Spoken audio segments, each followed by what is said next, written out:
제가 이 화답송을 굳이 앞에서 인도하지 않고 저도 앞에서 여러분들과 함께 하나님 찬양할 텐데요. 피아노 반주에 맞춰서 우리 같이 일어나서 하나님을 화답하도록 하겠습니다. 한동안은 이제 이 순서에 익숙하시도록 제가 나와서 인도했습니다만 이제는 바로 해도 될 것 같습니다. 오늘 우리가 묵상하실 하나님 말씀은 마태복음 5장 1절로 12절의 말씀입니다. 앞에 예배 슬라이드로 준비되어 있습니다. 마태복음 5장 1절로 12절의 말씀입니다. 저와 여러분들이 한 구절씩 번갈아 읽으시고 마지막 구절은 함께 읽겠습니다. 예수께서 무리를 보시고 산에 올라가 앉으시니 제자들이 나오는지라 심령이 가난한 자는 복이 있나니 천국이 저희 것이며 애통하는 자는 복이 있나니 저희가 위로를 받을 것이며 온유한 자는 복이 있나니 저희가 땅을 기업으로 받을 것이며 의에 주고 복받은 자는 복이 있나니 저희가 받을 것이며 긍휼히 여기는 자는 복이 있나니 저희가 긍휼히 여김을 받을 것이며 마음이 충만한 자는 복이 있나니 저희가 하나님을 볼 것이며 화평케 하는 자는 복이 있나니 저희가 하나님의 아들이라 일컬음을 받을 것이며 천국이 저희 것이며 나를 인하여 너희를 욕하고 핍박하고 거짓으로 너희를 거스려 모든 악한 말을 할 때에는 너희에게 복이 있나니 기뻐하고 즐거워하라. 하늘에서 너희의 상이 듭니다. 너희 전에 있던 선지자들을 이같이 핍박하였느니라.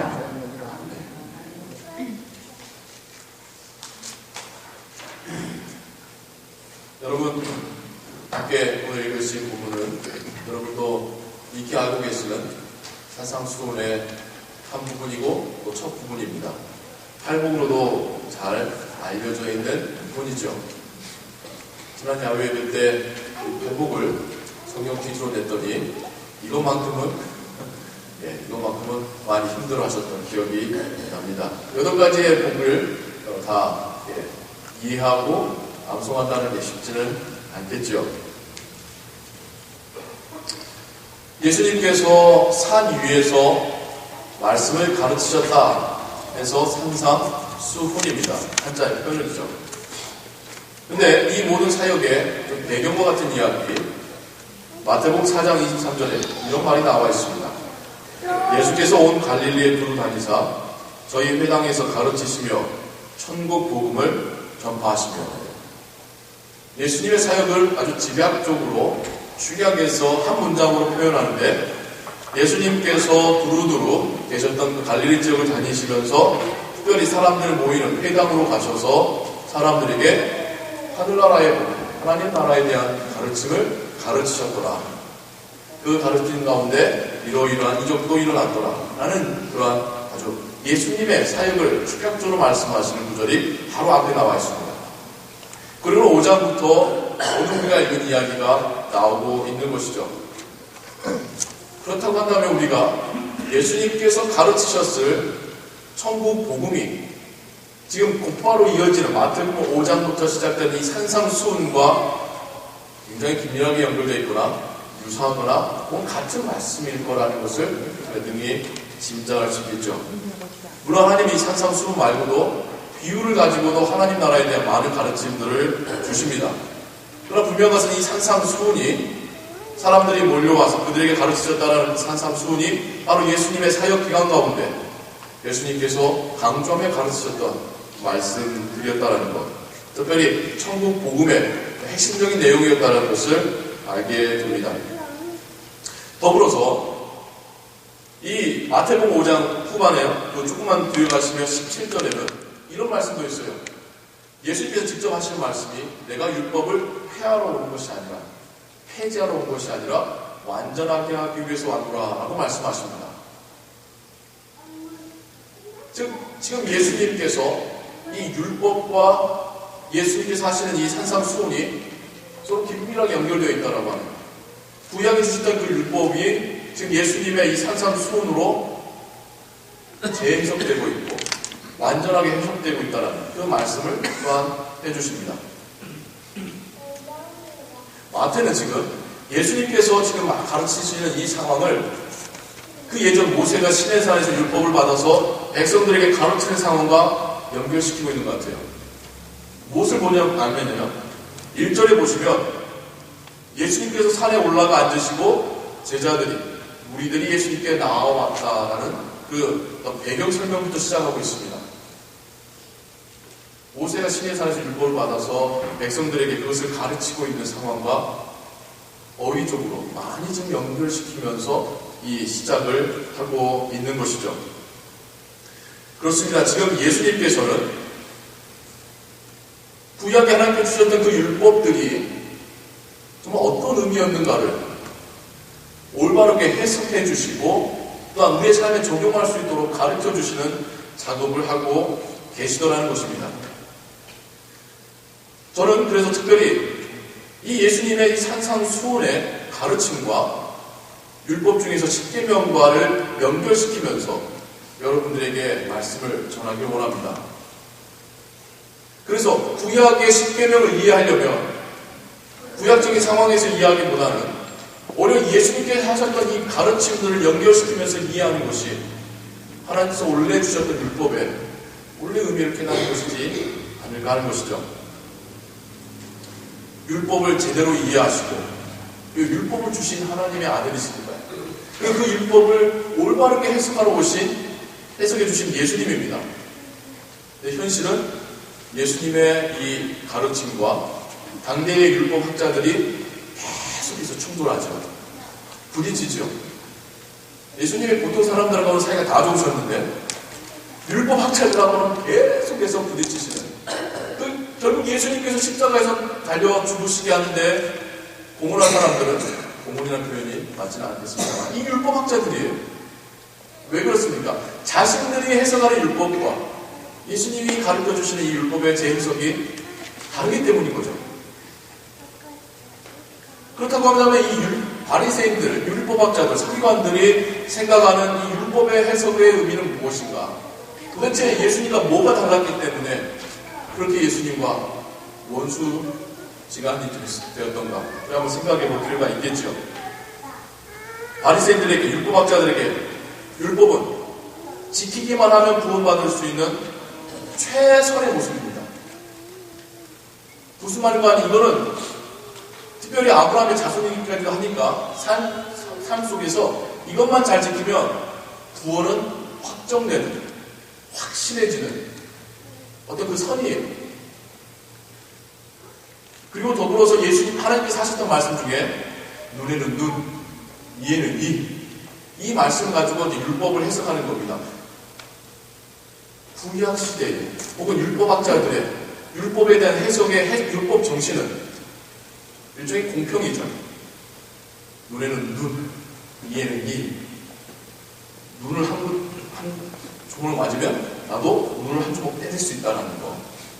내가 이가 하나 나왔으면 상대방이가 이를 하나 때려서 뺄 수 있다는 거.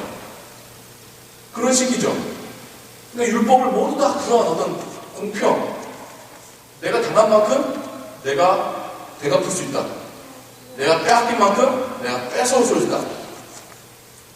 이런 정신으로 율법을 해석하고 적용을 하였습니다. 이에 대해 예수님의 해석은 조금 다릅니다. 아니, 많이 다릅니다. 예수님은 율법을 넘어가서는 안 되는 최후의 보루로 생각하신 거예요. 하나님께서 율법을 이스라엘 민족에게 주셨을 때에, 야, 너희가 아무리 못해도 이건 넘어가지 마.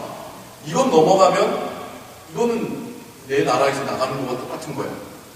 나의 어떤 그 백성의 삶에서 나가는 것과 똑같은 거야. 라는 개념으로 율법을 주신 겁니다. 무슨 말인가 하니 율법이라는 것은 일종의 선으로서 그것보다 훨씬 선하고 아름답고 하나님 기뻐하시는 모습이 가능하고 하나님 그걸 원하시는데 우리가 아무리 못나도 아무리 부족해도 아무리 미련하고 아무리 죄성이 있어도 이 선만큼은 넘지 마라고 주신 것이 하나님의 율법이라는 가르침이에요. 그러니까 예수님은 율법을 재해석하시면서 어떻게 말씀하십니까? 우리도 지금도 부담스러운 한쪽 뺨을 맞으면 다른 쪽 뺨을 돌려대라.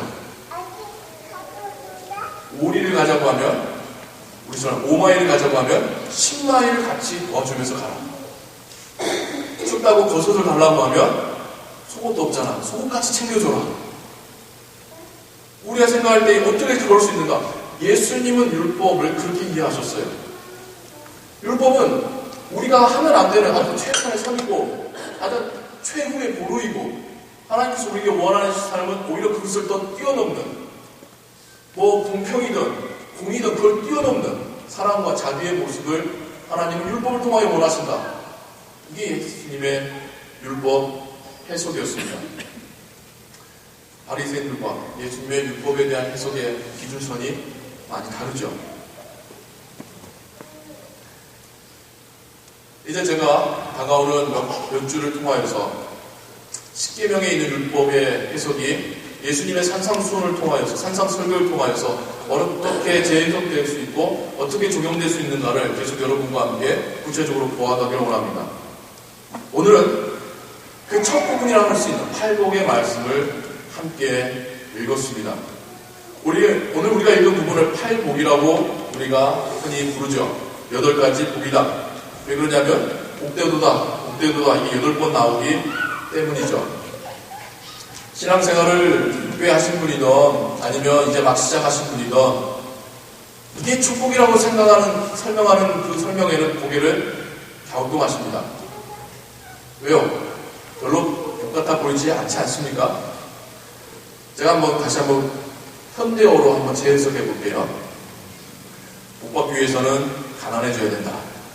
마음이 가난해지든 가난해져야 된다.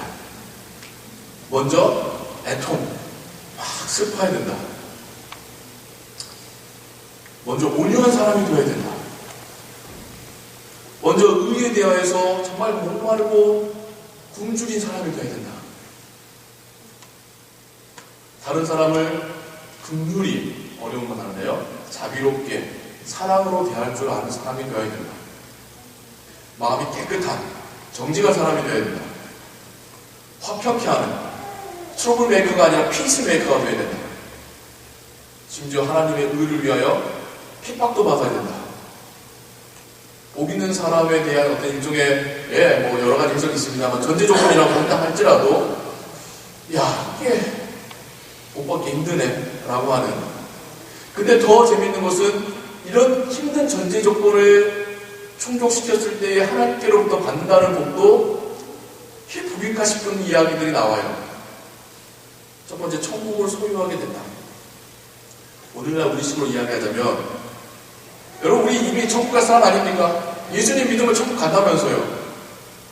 그런데 굳이 그 천국을 소유하기 위해서 이렇게 힘든 삶을 살아야 되나? 한번 생각해 볼 필요 있죠.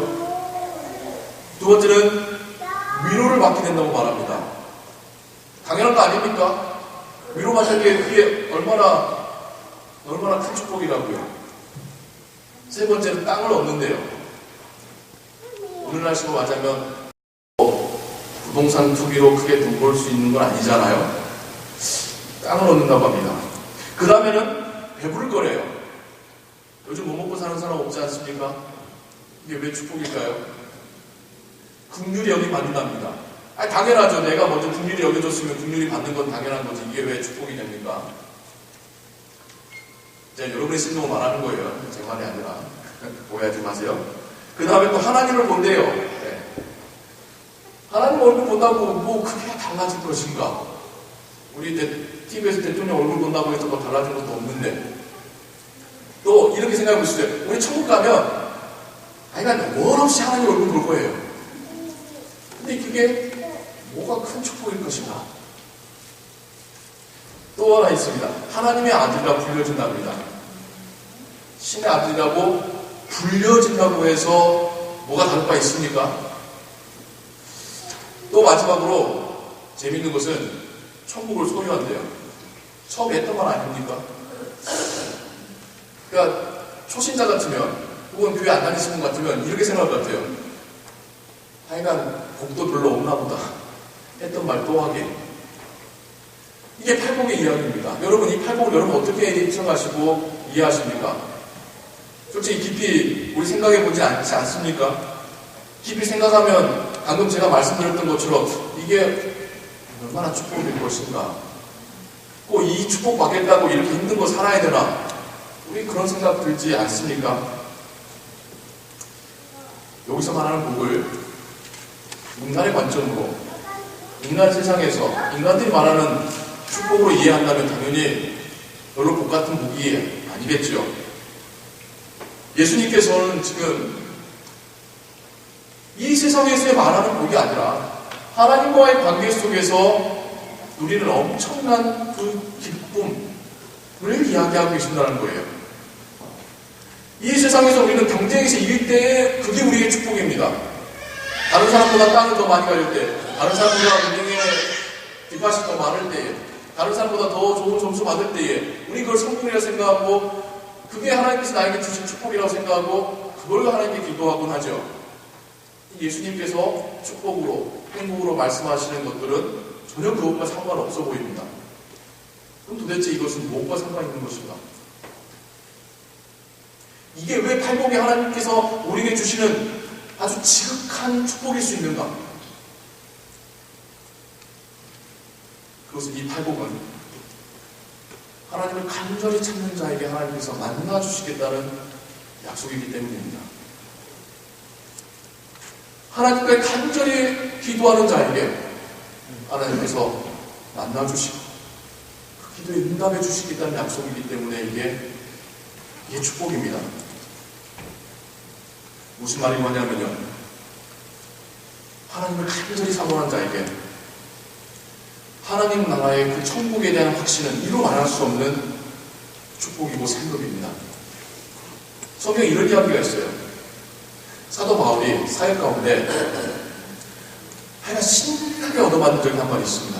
그래서 때린 사람들이 맞아 죽었구나 생각할 정도로 아니 기절하는 게 아니라 숨이 끊어질 정도로 맞아 죽었습니다. 그리고는 이제 집어 던져 절벽에서 던져버리고 왔죠. 근데 바울이 살아났습니다. 멀쩡하게 걸어왔어요. 근데 그때는 바울이 아무 말 안 합니다. 10여 년이 지난 다음에 바울이 간증을 하는데 내가 그때 저 3층천 세계에 칭호되어 있다면 가장 깊은 곳에 있는 하나님을 배우고 왔다라고 훗날 간증을 해요. 그러면서 바울이 나에게 무슨 말을 하냐면 우리 식으로 표현하자면 나 안 오고 싶었어. 내가 그게 너무 좋아서 안 오고 싶었는데 하나님의 일을 아직 할 게 남았다고 하시니까 내가 어쩔 수 없이 살아난 거야. 내가 지금 다시 죽어도 여기 보시는 있는 말씀이에요. 내가 지금 다시 죽어도 내가 기쁨으로 하나님께 나아갈 수 있다라고 하는 바울의 그 마음을 훗날 간증을 하죠. 아픔 가운데 슬픔 가운데 있는 자가 하나님을 간절히 기도할 때 하나님께서 그 하나님의 나라에 대한 확신을 주시면요, 그거는 그 어떤 응답보다 이 세상에서 그 어떤 성공보다 이루 말할 수 없는 기쁨과 평안과 위로가 되더라는 것입니다. 여러분, 우리 그런 경험 한 번쯤 해보지 않았습니까? 그러니까 우리가 신앙생활 하는 거 아닙니까? 아픔 가운데 슬픔 가운데 간절히 기도하는 자에게 세상 사람들이 해줄 수 없는 위로를 하나님께서 내주십니다. 그러면 내 마음의 깊은 상처가 그때 어루만져지고 그때 회복이 되고 그때의 눈물이 그치면서 미소가 회복되죠. 그때의 그 평안과 기쁨은 경험해본 사람만이 알 수 있죠. 그리고 그때의 그 사람은 이게 엄청난 하나님의 축복이라는 것을 고백하게 됩니다. 하나님 나라를 사모하는 자는 넉넉고 사는 삶이 아니라 무의미하게 다람쥐 쳇바퀴 돌아가듯이 반복적인 삶이 아니라 내가 이 땅에서 내가 무슨 일을 해야 될지 하나님의 소명을 발견합니다. 그럴 때 가슴이 벅차고 뜨거운 열정이 생기고 그의 인생이 의미있고 보람되게 됩니다. 그게 여기서 말하는 땅이죠. 이스라엘 민족에게 주셨다는 그 땅의 의미가 오늘날 우리에게 주시는 소명의 의미입니다. 오늘날 시대의 청년들이 심지어 일부 크리스찬 청년들까지도 뭐 하며 살아야 될지 모릅니다. 자신에게 하나님 주신 소명이 뭔지를 모르고 살고 있습니다. 그것처럼 답답한 것, 그것처럼 애매한 것, 그것처럼 공허한 게 없죠. 그러나 하나님을 간절히 구하고 기도할 때 하나님께 주시는 그 소명의 확신은 그의 인생 전체를 값어치게 만들고 조금 힘들어도 소명 있는 사람은 갈 수 있습니다. 그러나 어디로 가야 될지 뭘 해야 될지 왜 해야 되는지에 대한 소명이 없는 사람이라면 조금만 힘들어도 돌아가게 되고 조금만 힘들어도 포기하게 되고 내가 왜 해야 되나 근본적인 질문에 답을 못하며 살게 되죠. 하나님만을 예배하는 자는 하나님이 나를 긍휼히 여겨주신 것을 경험합니다.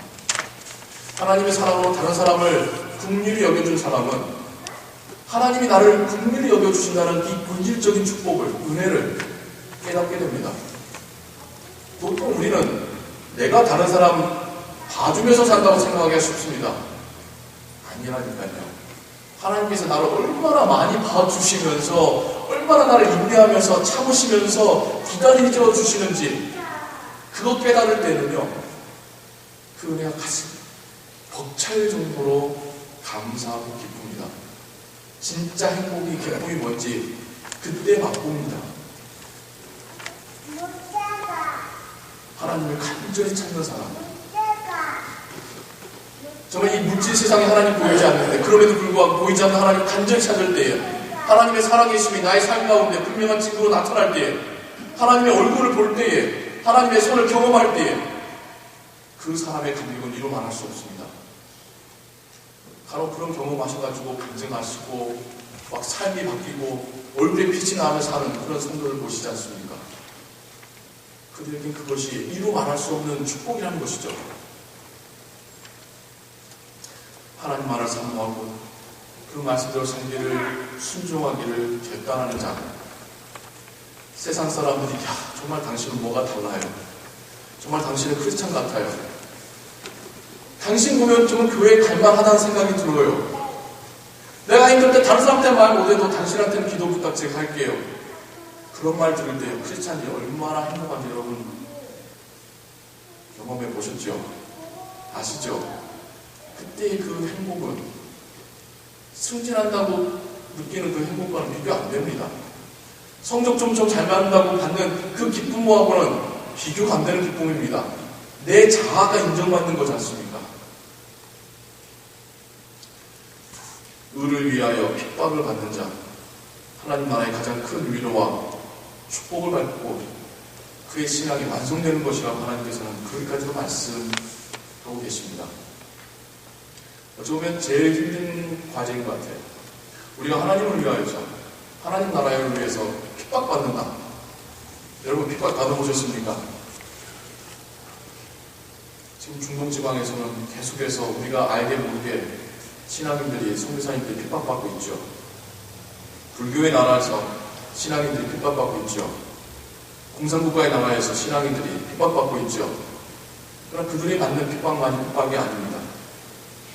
반대로 만몬주의, 물질주의, 쾌락주의의 세상 가운데서 신앙 지키겠다고 손해를 감수하고 사람들의 조롱과 비난을 받고 있는 것도 우리가 하나님을 위해서 받을 수 있는 핍박입니다.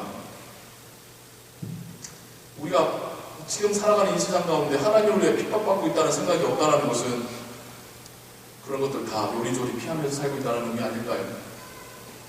우리가 살고 있는 이 삶 가운데서도, 이 문화 가운데서도, 먹는 것이 부족해 보이지 않는 이 미국 사회 가운데서도 우리는 하나님을 위하여, 신앙을 위하여 핍박받을 것들이 너무나 많습니다.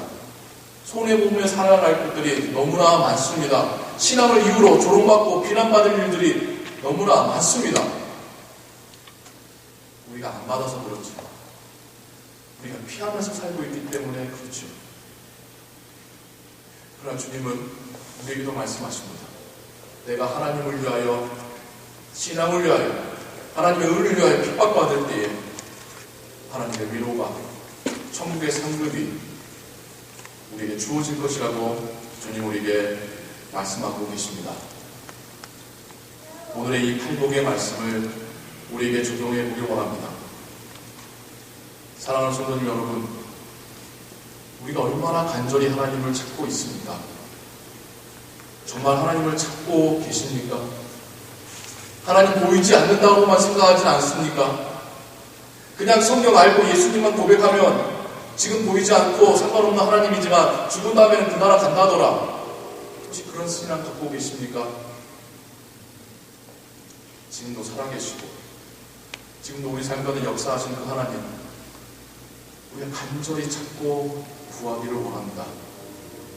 간절히 찾고 구하는 것이 바로 십계명의 1계명에서 400계명까지 말씀하시는 하나님만을 예배하는 예배자의 삶입니다. 하나님만을 간절히 구하실 때에 정말 이 땅에서도 하나님 주시는 위로와 평안과 기쁨과 확신과 소명을 누리며 살 수 있습니다. 세상에서 누리지 못할 수 있는, 세상이 감히 주지 못한 기쁨을, 행복을 누리며 살게 되는 것입니다. 진짜 이게 복이라는 것을 경험하며 살게 되는 것입니다. 사랑하는 성도님 여러분, 매일의 삶 가운데 하나님을 찾고 구하시기 바랍니다. 하나님께 대놓고 기도하십시오. 하나님 살아계시다면서요. 나의 삶 속에 나타나 주십시오. 하나님 살아계신 것을 제가 경험하게 해주십시오. 하나님 말씀대로 사는 것이 축복이라는 것을 하나님 제가 입술하며 살게 해주십시오. 그걸 인하여서 핍박받을 수도 있습니다. 그걸 인하여 손해볼 수도 있습니다. 아파할 수도 있습니다. 하지만 그 아픔을, 그 손해를 채우시고 위로하시고 오히려 더 높이 사용하시는 하나님이심을 우리가 경험하게 될 줄로 믿습니다. 하나님 살아계십니다. 지금도 우리와 함께 계십니다. 하나님을 구하시고 하나님을 찾으시고 그분을 만나기 위하여 하나님께 기도하시기 바랍니다. 하나님 만나주시고 하나님 우리를 경험하게 하시고 하나님 살아계심을 우리에게 보여주신 것입니다. 기도하겠습니다.